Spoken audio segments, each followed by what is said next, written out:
ইউসুফ আলাইহিস সালাম, জুলাইখা তাকে আটকায় ফেলেছে ঘরের মধ্যে, তালা দেওয়া, খিল দেওয়া, সিটকানি মারা, পালাবার পথ নাই, চতুর্দিকে উলঙ্গ নগ্ন চিত্র।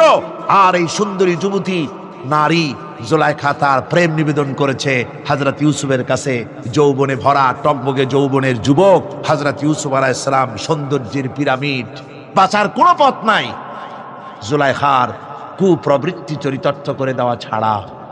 কিন্তু হযরতে ইউসুফ আলাইহিস সালাম আল্লাহ রাব্বুল আলামিনকে ডাকলেন, হতাশায় ভেঙে পড়লেন না, আল্লাহকে ভয় করলেন, আল্লাহকে ডাকলেন। আল্লাহকে ডেকে, আল্লাহকে ভয় করে তালাবদ্ধ দরজার দিকে যখন দৌড় মারলেন, রব্বুল আলামিন আপন কুদরতে দরজার তালাগুলি খুলে দিলেন। ভাইরা আমার, এভাবে করে মুমিনেরা কখনো হতাশ হয় না। ফাইন্না মাআল উসরি ইউসরা, ইন্না মাআল উসরি ইউসরা।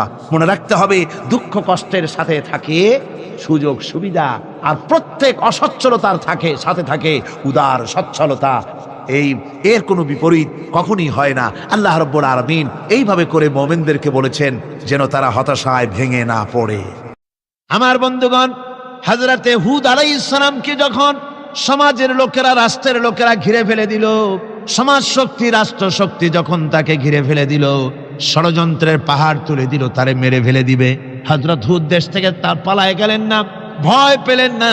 হযরতে হুদ আলাইহিস সালাম বললেন, কোরআনে কারিমে হযরত হুদের কথা কোট করা হলো, ফাকিদুনি জামিআন সুম্মা লা তুনজিরুন। সম্মিলিতভাবে ষড়যন্ত্র করো আমার বিরুদ্ধে, সবাই মিলে ষড়যন্ত্র করো, সুম্মা লা তুনজিরুন, আর আমাকে এতটুকু অবকাশ তোমরা দিও না। ইন্নী তাওয়াক্কালতু আলাল্লাহি রাব্বি ওয়া রাব্বিকুম।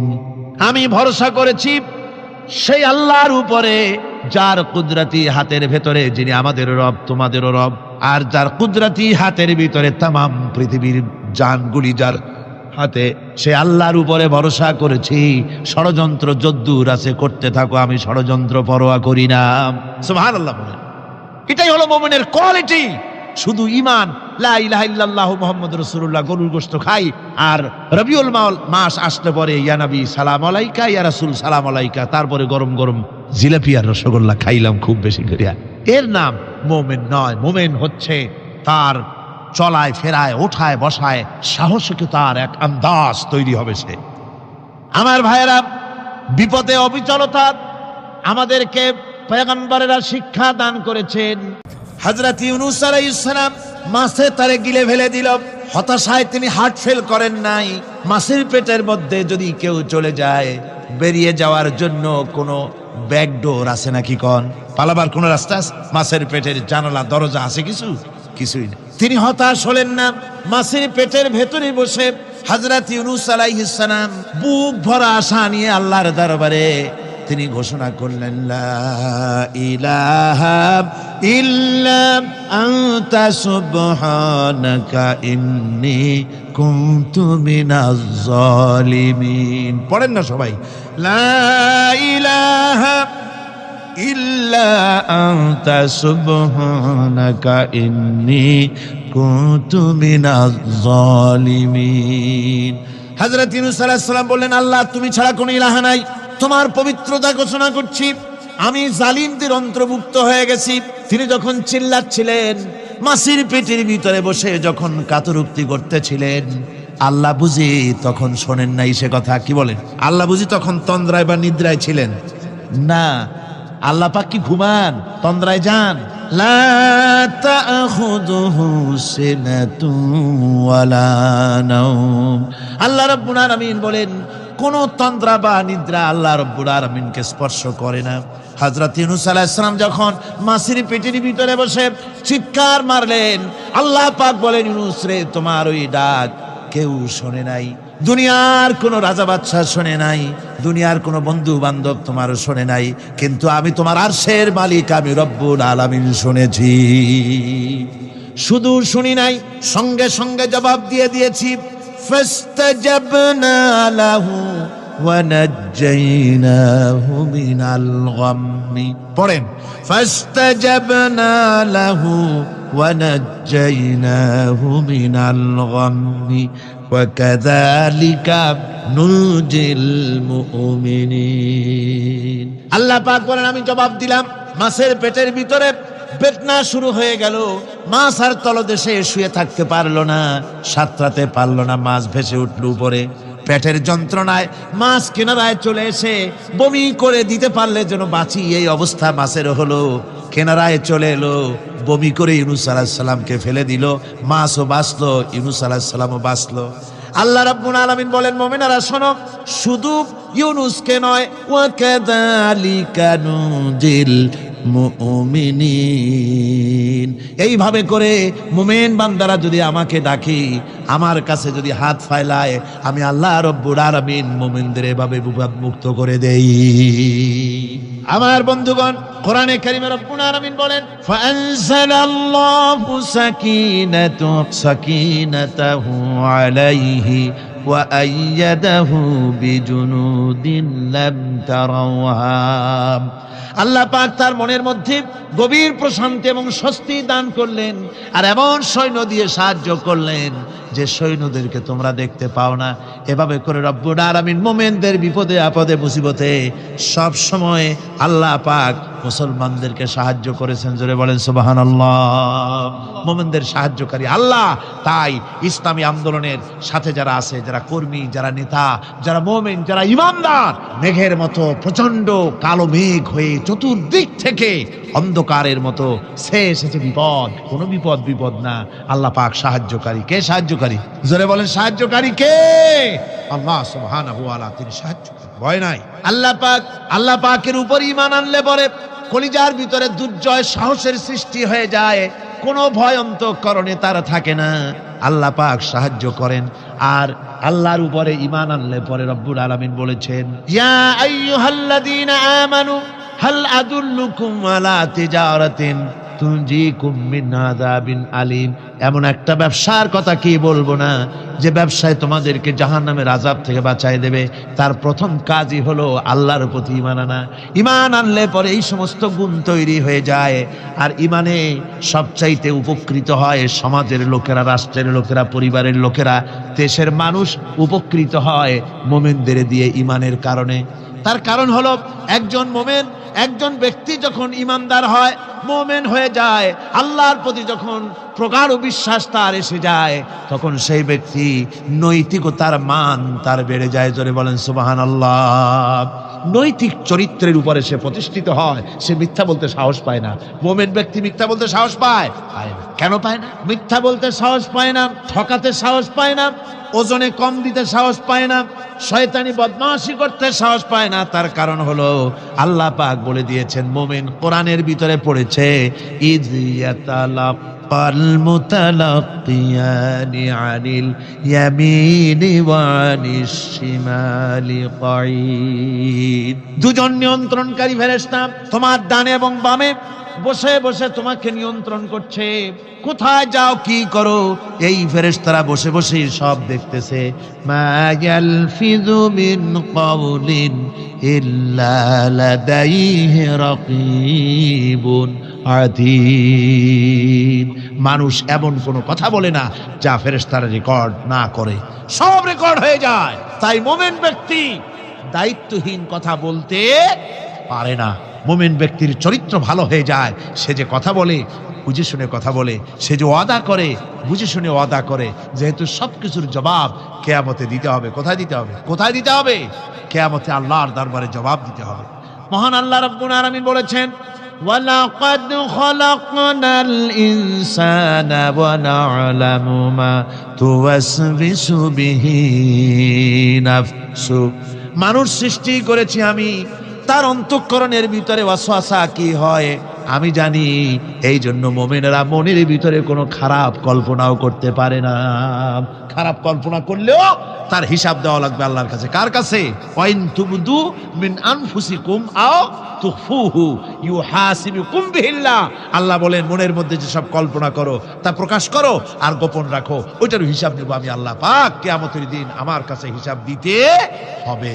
বন্ধুগণ, এই জন্য মুমিন যারা, মুমিনদের চরিত্র প্রতিষ্ঠিত হয়, মুমিনদের ধারণা থাকে যেখানেই যাই না কেন, যেখানেই বসি না কেন, সেখানেই আল্লাহ, আল্লাহ ছাড়া কোনো জায়গা নাই। আছে নাকি? আছে। আল্লাহ পাক বলেন, মা ইয়াকুনু মিন নাজওয়া সালাসাতিন ইল্লা হুয়া রাবিউহুম। তোমরা যেখানে তিনজন মিলে পরামর্শ করো, মনে রেখো তিনজন নও, ওখানে চতুর্থ সত্তা আমি রব্বুল আলামিন তোমাদের কাছে আছি। সব শুনি আর দেখি, পাঁচজন যেখানে হও সেখানে আমি ষষ্ঠ। এর থেকে যদি কম হও, এর থেকে যদি বেশি হও, বান্দারে তুমি আছো যেখানে আমি আল্লাহ আছি, সেখানে উপায় নাই, সব জায়গায় আমি দেখতে পাচ্ছি। শুধু তাই নয়, রাত্রিবেলায় মানুষেরা গোপনে পরামর্শ করে, করে না? করে কিনা?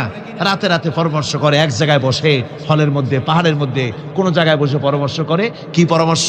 ইসলামী আন্দোলনের লোকদের মারবে, কোথায় তাদের ধরবে, কোথায় তাদের অত্যাচার করবে, এই সমস্ত পরামর্শ করে। আল্লাহ পাক বলছেন, শুনুন, আল্লাহ রাব্বুল আলামিন বলেন, ওয়া হুয়া মাআহুম إذ يبيتون ما لا يرضى من القول وكان الله بما يعملون محيطا। আল্লাহ পাক বলেন, তিনি তো ঠিক সেই সময়ও তোমাদের কাছে থাকেন যখন তোমরা নিজেদের ঘরের মধ্যে বসে, কোনো এক জায়গায় বসে আল্লাহর মর্জির খেলাফ পরামর্শ করো, আল্লাহ তখনও তোমাদের কাছে থাকেন। আল্লাহর ইহাতা থেকে, আল্লাহর কর্তৃত্ব থেকে বেরিয়ে যাওয়ার কোনো উপায় নাই। সুতরাং গোপনে বলেন, প্রকাশ্যে বলেন, যেভাবেই যা কিছু করা হোক না কেন, আল্লাহর কাছে আমাদের সমস্ত অপরাধগুলি ধরা হয়ে যায়। আর এটাই হচ্ছে ঈমানের সীমা পরিসীমা। তিলকা ইযা সাআলাকা ইবাদি আন্নি ফাইন্নী করিব। আল্লাহ পাক বলে, বান্দা যখন আমাকে ডাকে, আমি বান্দার একদম নিকটে, তার ঘাড়ের চাইতেও নিকটে। ওয়া নাহানু আকরাবু ইলাইহি মিন হাবলিল ওয়ারিদ। আমি আমার বান্দার সারা যে রগের উপরে তার মাথা, এর থেকেও আমি আমার বান্দার বেশি নিকটে। সুবহানাল্লাহ পড়ে। আমি তোমার কাছে, আমার কাছে মাপ চাও, যত বড় গুনাহ হোক। ওয়া ক্বালা রাব্বুকুম উদউনি আস্তাজিব লাকুম। তোমার প্রভু তোমাকে ডেকে বলেছে, আমাকে ডাকো, আমি মাফ করে দেব। সুবহানাল্লাহি ওয়া বিহামদিহি। কত বড় কথা, আমাকে ডাকো, নিরাশ হয়েও না, হতাশ হয়েও না। আল্লাহর গজব বেশি না রহমত বেশি? আল্লাহর রহমত বেশি। হাদিসে কুদসির ভিতরে এসেছে, আল্লাহ পাক বলেছেন, কোন বান্দা যদি আমার দিকে এক বিগত অগ্রসর হয়, আমার রহমত তার দিকে এক হাত এগিয়ে যায়। কোন বান্দা যদি আমার দিকে হেঁটে আসে, আমার রহমত তার দিকে দৌড়ায় যায়। বান্দা যখন আল্লাহর দরবারে দুহাত উঁচু করে চোখের পানি ফেলে দেয়, মুসলিম শরীফের হাদিসের ভিতরে এসেছে, গভীর রাত্রে, রাতের তৃতীয় অংশে আল্লাহ রাব্বুল আলামিন প্রথম আকাশে আসেন আর ডেকে বলেন, পৃথিবীতে আছো নাকি কেউ গুনাহ করে জীবন বরবাদ করে দিয়েছো, আমার কাছে মাপ চাও। ঋণগ্রস্ত আছো, অসুস্থ আছো, অপমানিত আছো, কে আছো মাজলুম, আমাকে ডাকো, আমার কাছে বলো, আমি ডাকের সাড়া দেব, জীবনের আশা পূরণ করে দেব। ওই সময় যেই সমস্ত লোকেরা কান্দে তাহাজ্জুদের নামাজ পড়ে, আল্লাহ জিজ্ঞেস করেন ফেরেশতারা, অমুক অমুক দেশে অমুক অমুক বান্দারা কান্দে কেন? ফেরেশতারা বলে, রব্বুল আলামিন তুমি তো ভালো করে জানো। আল্লাহ বলেন, জানি, তবুও তোমাদের মুখে শুনতে চাই। তারা বলে, রব্বুল আলামিন তোমার এই বান্দা গুনাহ করেছে, গুনার জন্য মাপ চায়, জাহান্নাম থেকে বাঁচতে চায়। আল্লাহ পাক বলেন, ফেরেশতারা আমার এই বান্দারা আমারে দেখেছে নাকি? বলে দেখে নাই। বলে আমার দোজখ দেখেছে নাকি? বলে না, তাও দেখে নাই। আমার বেহেশত দেখেছে নাকি? বলে না, তাও দেখে নাই। আল্লাহ পাক বলেন, ফেরেশতারা সাক্ষী থাকো, ওরা আমাকে দেখে নাই, আমার বেহেশত দোজখ কিছুই দেখে নাই, শুধুমাত্র আমার নবীর কথা, আমার কোরআনের কথা বিশ্বাস করে আরামের ঘুমকে হারাম করে যেভাবে তারা কাঁদতেছে, সাক্ষী থেকে যাও ফেরেশতারা, আমার রহমতের দরিয়ায় জোশ মেরেছে, আমার ওই ক্রন্দনরত বান্দাগুলিকে আমি আল্লাহ মাফ করে দিলাম। সুতরাং মুমিন বান্দা যারা, আল্লাহর মুমিন বান্দা যারা, এই ঈমানের কোয়ালিটি, এটাও হতাশায় নিরাশায় ভেঙে পড়বে না। গুনাহ তো মানুষই করে, গুনাহ হয়ে গেছে, মাপ চাও। তোমার গুনাহ কদ্দুর? তোমার গুনাহ যদি হয় পাহাড় সমান, আল্লাহর রহমত আকাশ সমান। জাহান্নামের কঠিন শাস্তি থেকে বাঁচতে হলে আল্লাহর প্রতি ঈমান আনতে হবে। আর ঈমান আনলে যে কোয়ালিটিগুলি হওয়া উচিত সেগুলি আমি আপনাদের সামনে আলোচনা করছি। এরপর আরেকটি কোয়ালিটি হবে মুমিনের, তা হলো কঠিন বিপদে অবিচল থাকবে, বিপদে ভেঙে পড়বে না। বিপদ আপদ, শত্রুতা, ক্ষয় ক্ষতি যা কিছু হয় সবই আল্লাহর পক্ষ থেকে, এটা মেনে নিতে হবে এবং ধৈর্য ধারণ করতে হবে। বিপদ মুসিবত শুধু উম্মতের জন্য নয়, দুনিয়ার সমস্ত নবীদের বিপদ এসেছে। হয় নাই নবীদের বিপদ আসে নাই? কোরআনে কারীম থেকে শুনুন, আল্লাহ রাব্বুল আলামিন বলেন, وَكَذَلِكَ جَعَلْنَا لِكُلِّ نَبِيٍّ عَدُوًّا مِّنَ الْمُجْرِمِينَ। আল্লাহ পাক বলেন, এমনি করে আমি সকল নবীদের শত্রু বানিয়ে দিয়েছি সব পাপিষ্ঠ আর অপরাধ প্রবণ লোকদেরকে। প্রত্যেক যুগে নবীদের শত্রু ছিল, প্রত্যেক যুগে নবীদের কি ছিল? শত্রু ছিল। সে শত্রু কারা ছিল? আল্লাহ পাক বলছেন নবীদের শত্রু ছিল পাপিষ্ঠ আর অপরাধ প্রবণ লোক, এরাই ছিল নবীদের দুশমন। রাসূলগণের অবস্থা যদি এই হয়, তাহলে তার উম্মত, ওই দিনের ধারক বাহক যারা, তাদের বুঝি বিপদ আপদ হবে না? নাকি হবে কিনা? তো ইসলামের বিরোধিতা যারা করে, কোরআনের পরিভাষায় বলা হয়েছে ইসলামের দুশমন, নবীদের দুশমন। দুনিয়ার সব পাপিষ্ঠ আর অপরাধ প্রবণ লোকেরাই ইসলামের দুশমন হয়, নবীদের দুশমন হয়। আজও তাকিয়ে দেখেন, ইসলামী আন্দোলনের বিরোধিতা যারা করে তারা পাপিষ্ঠ চরিত্রের কিনা তাকায় দেখেন, খুঁজে দেখেন, সর্বত্র খুঁজে দেখুন যারা ইসলামী আন্দোলনের বিরোধিতা করে, যারা ইসলামকে মিটিয়ে দেওয়ার চেষ্টা করতেছে, যারা ইসলামকে মৌলবাদ বলে, ইসলামকে সাম্প্রদায়িক বলে। কোরআনে কারীমের কথা কত স্পষ্ট যে নবীদের দুশমন হয়, ইসলামের দুশমন হয় মুজরিম লোকেরা, অপরাধ প্রবণ আর পাপিষ্ঠ লোকেরা। আজও আমরা দেখতে পাই এই শ্রেণীর লোকেরা পাপিষ্ঠ এবং সবচাইতে সমাজের নিকৃষ্ট ধরনের চরিত্রহীন লোক। নামাজ নাই। আপনি খুঁজে দেখেন ইসলামী আন্দোলনের বিরোধিতা যারা করছে, যারা নেতৃত্ব দিচ্ছে, নামাজ নাই, রোজা নাই, চরিত্র নাই, হজ নাই, যাকাত নাই, মদ, জুয়া, জেনা, ব্যভিচার ইত্যাদিতে লিপ্ত। চেহারা দেখলে ছেলেপেলেরা 2 গ্লাস পানি খায় ভরসটে। কথা ঠিক কিনা কর? এই হলো অবস্থা। মারে কেন? মুমিনদেরকে, পয়গম্বরদেরকে, সাহাবীদেরকে এবং ঈমানদারদেরকে মারে কেন? তার কারণ হচ্ছে আল্লাহ রাব্বুল আলামিন বলেছেন, ওয়ামা নাকামু মিনহুম ইল্লা আইয়ুমিনু বিল্লাহিল আজিজিল হামিদ। কাফিররা ঈমানদার লোকদেরকে অন্য কোন অপরাধী নির্যাতন চালায় না, নির্যাতন চালায় শুধু এই কারণে যেহেতু মুমিন লোকেরা পরাক্রমশালী, আল্লাহ রাব্বুল আলামিনের দ্বীনকে কায়েম করতে চায়, তার উপরে ঈমান এনেছে, এই কারণেই তারা মারে। ঠিক কিনা কর? যুগে যুগে নবীদের উপরে, সাহাবীদের উপরে যে অত্যাচার হয়েছে, সেই অত্যাচার এই কারণেই হয়েছে, অন্য কোনো কারণে নয়। এই কঠিন বিপদে অবিচলতা এবং ধৈর্যের দৃষ্টান্ত নবীগণ পেশ করেছেন পৃথিবীর বুকে। আমরা দেখেছি ইব্রাহিম আলাইহিস সালামকে আগুনে ফালানো হয়েছে, আছে না কোরআন শরীফে? আমি কিন্তু গল্প করতেছি না, সব কোরআনের কথা। কিসের কথা? ইব্রাহিম আলাইহিস সালামকে আগুনে ফালানো হচ্ছে। অপরাধ কি?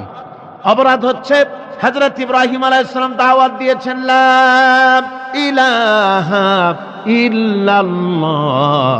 জোরে পড়েন, লা ইলাহা ইল্লাল্লাহ, লা ইলাহা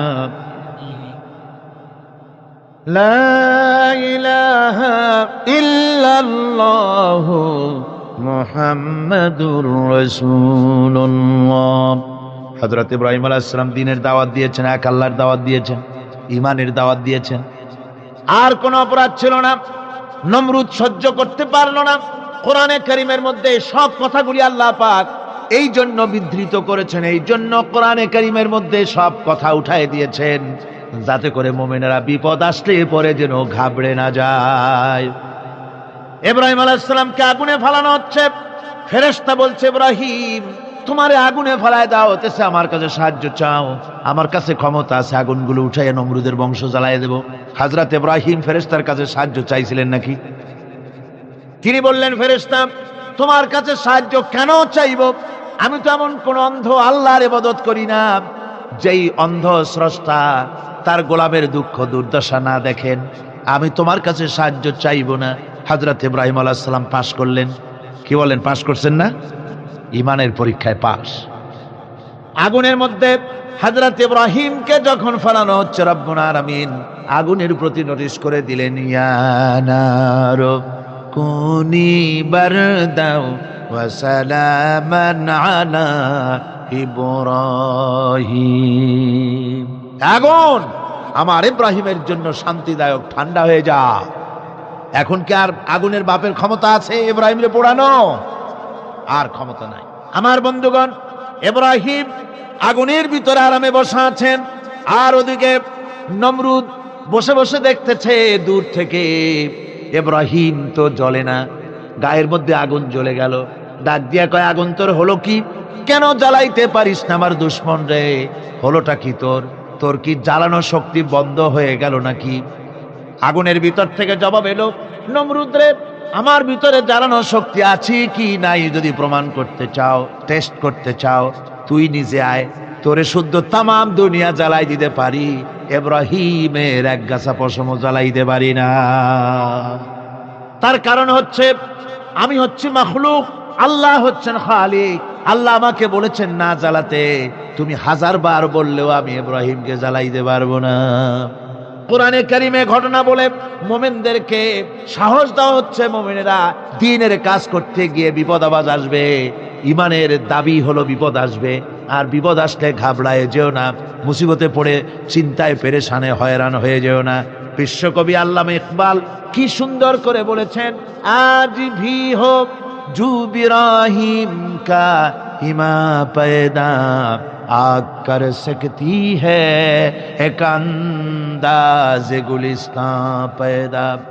ইব্রাহিমের ঈমান যদি আজিও কোথাও হয় বিদ্যমান, করতে পারেন অগ্নিকুণ্ডে খুবসুরত এক গুলিস্তান। আজও যদি আগুনের ভিতরে কোন নমরুদ কোন ইব্রাহিমকে যদি ফেলে দেয়, আল্লাহ রাব্বুল আলামিন আজও আগুনকে ফুলের বাগান বানায়া দিবেন। সুবহানাল্লাহ। ভয় পাওয়ার কারণ নাই, চিন্তা